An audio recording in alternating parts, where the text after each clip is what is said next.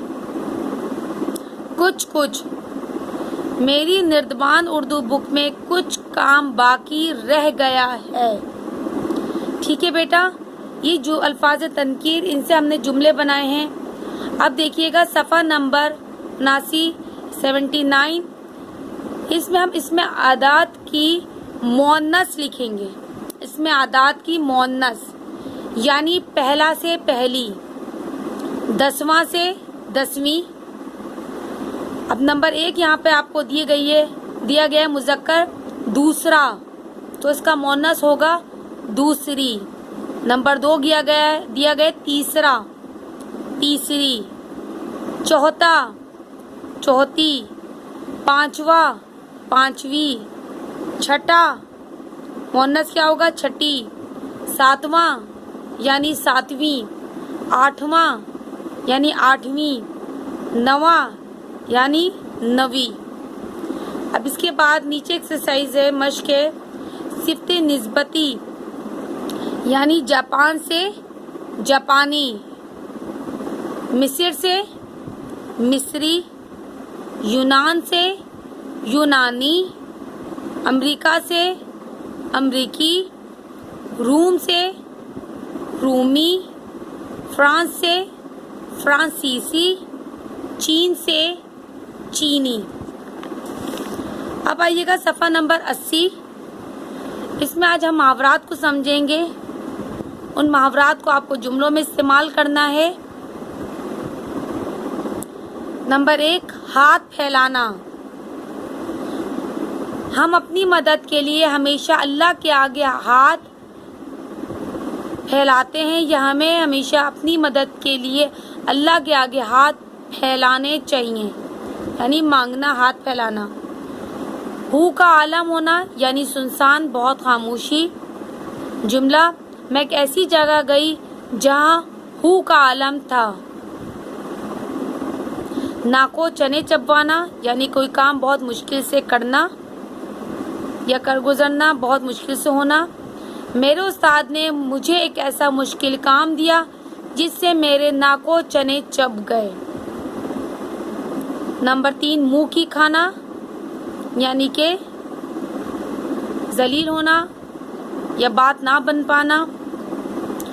اس کا جملہ، اس کی جھوٹ پکڑے جانے پر اس کو منہ کی کھانی پڑی۔ لوہا منوانا یعنی اپنی بات کو منوانا، کسی مشکل کام کو منوانا یا کسی مشکل بات کو منوانا کسی کے آگے۔ جملہ، کسی کو اپنے سے بڑا سمجھنا لوہا منوانے کے برابر ہے۔ لکیر کا فقیر ہونا یعنی جس طرح کرتے آئے ویسے ہی کرنا، چاہے وہ غلط ہو یا صحیح ہو، اسی کو آگے کرنا، اپنی سمجھ سے نہ کرنا۔ یعنی میری دوست ہر کام میں لکیر کی فقیر ہے۔